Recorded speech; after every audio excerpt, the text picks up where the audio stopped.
తమిళనాడులో సినీ నటులు రాజకీయాల్లోకి రావడం ఎప్పటి నుంచో ఉంది. అయితే అలా వచ్చిన వారిలో కొందరు చరిత్ర సృష్టించారు, మరికొందరు మాత్రం చెప్పుకోదగిన స్థాయిలో రాణించలేకపోయారు. ఇక ఇటీవల రాజకీయాల్లోకి వచ్చిన విజయ్ టీవీకేను స్థాపించి తొలిసారి ఎన్నికల బరిలో నిలిచారు. సినిమాలో సూపర్ స్టార్ గా వెలుగొందిన విజయ్ రాజకీయాల్లో కూడా హీరో అనిపించుకుంటారా లేదా అన్నది ఆసక్తికరంగా మారింది.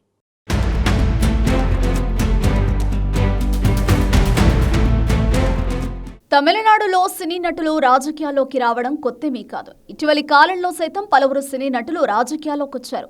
అయితే అందులో కొందరు నటులు రాజకీయాల్లో రాణిస్తుండగా మరికొందరు మాత్రం పెద్దగా ఆదరణను పొందలేకపోతున్నారు.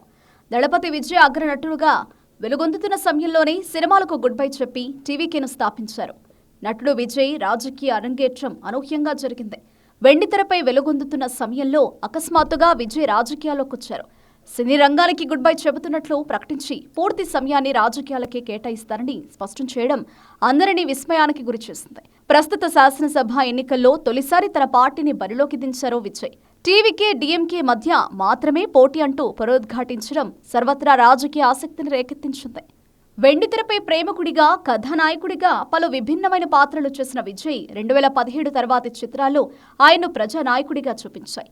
తరైవా సర్కార్ వంటి చిత్రాలు విజయ్ రాజకీయాల్లోకి వస్తారనే సంకేతాలను ఇచ్చాయి. విజయ్ ఆఖరి చిత్రం అంటూ ప్రచారం జరిగిన జననాయగన్ టైటిల్ కూడా ప్రజానాయకుడు అని అర్థాన్నిస్తోంది.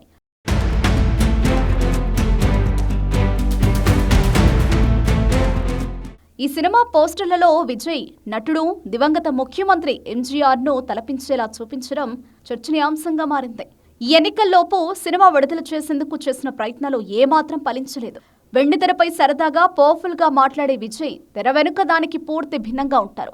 విజయ్ మౌనంగా, బిడియస్తుడిగా, మితవాదిగా కనిపిస్తారు. తమిళగ వెట్రి కళగం పార్టీని ప్రారంభించిన విజయ్ తన సభల్లో గర్జించే సింహాల్లా మారడం ఆయన్ను సన్నిహితంగా చూసిన పలువురిని ఆశ్చర్యానికి గురిచేసింది. డీఎంకేను తన రాజకీయ ప్రత్యర్థిగా, బీజేపీని సిద్ధాంత ప్రత్యర్థిగా ప్రకటించడానికి కారణాలు అస్పష్టం. డీఎంకే అధిష్టానంతో ఏర్పడిన ఏదైనా చేదు అనుభవమే కారణం కావచ్చనే అభిప్రాయం ఉన్నాయి. అధికారంలో భాగస్వామ్యాన్ని కల్పిస్తానంటూ బహిరంగంగా ప్రకటించి డీఎంకే కూటమి పార్టీలో సరికొత్త ఆశలను డీఎంకేలో గుబులు పుట్టించారు. కూటమి ఏర్పడకున్నా ఒంటరిగానే బరిలోకి దిగారు. ఈ ఎన్నికల కోసం సుమారు 2 ఏళ్లుగా కసరత్తు చేయడం, 2024 లోక్సభ ఎన్నికలను కాదనుకోవడం విజయ్ వ్యూహాత్మక అడుగులుగా తెలుస్తోంది.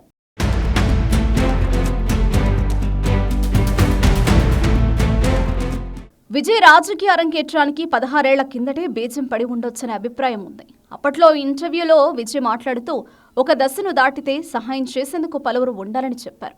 ఒక దశ వరకే అభిమానుల సంఘం ఉండగలదని చెప్పిన విజయ్ దారిని దాటితే పవర్ అవసరమవుతుందని అభిప్రాయపడ్డారు. అప్పట్లో విజయ్ కాంగ్రెస్లో చేరనున్నట్లు వార్తలు వినిపించాయి. మరికొన్ని ఘటనలు విజయ్ రాజకీయాల్లోకి వస్తారనే సంకేతాలిచ్చాయి.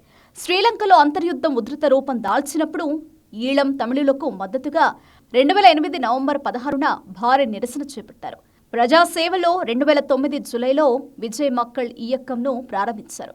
2012లో 12వ తరగతి పబ్లిక్ పరీక్షల టాపర్లకు పురస్కారాలు అందించారు. 2017లో నీట్కు వ్యతిరేకంగా బలవన్మరణానికి పాల్పడిన విద్యార్థిని అనిత ఇంటికి వెళ్లి ఆమె కుటుంబ సభ్యులను ఓదార్చి ₹1,00,000 సాయం అందించారు విజయ్. ఇక 2018లో తుత్తుకుడిలోని స్టెరిలైట్ రాగి పరిశ్రమకు వ్యతిరేకంగా జరిగిన ఆందోళనల్లో తుపాకీ కాల్పులకు బలైన నిరసనకారుల కుటుంబానికి విజయ్ ఆర్థిక సాయం అందించారు. అదే ఏడాది కేరళలోని వరద బాధిత ప్రాంతాలకు సహాయాలు పంపారు.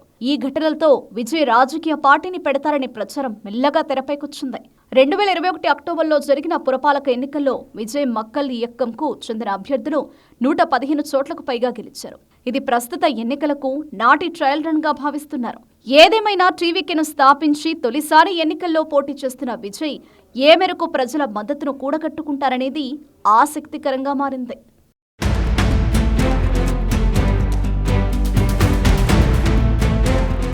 విజయ్ సినిమా రంగాన్ని వీడి రాజకీయాల్లోకి రావడంతో ఆయన స్థాపించిన టీవీకేపై భారీ అంచనాలు ఉన్నాయి. సినిమాలో లక్షలాది మంది అభిమానులను సంపాదించుకున్న విజయ్ రాజకీయాల్లోని రాణిస్తారా లేదా అన్నది ఆసక్తికరంగా మారింది.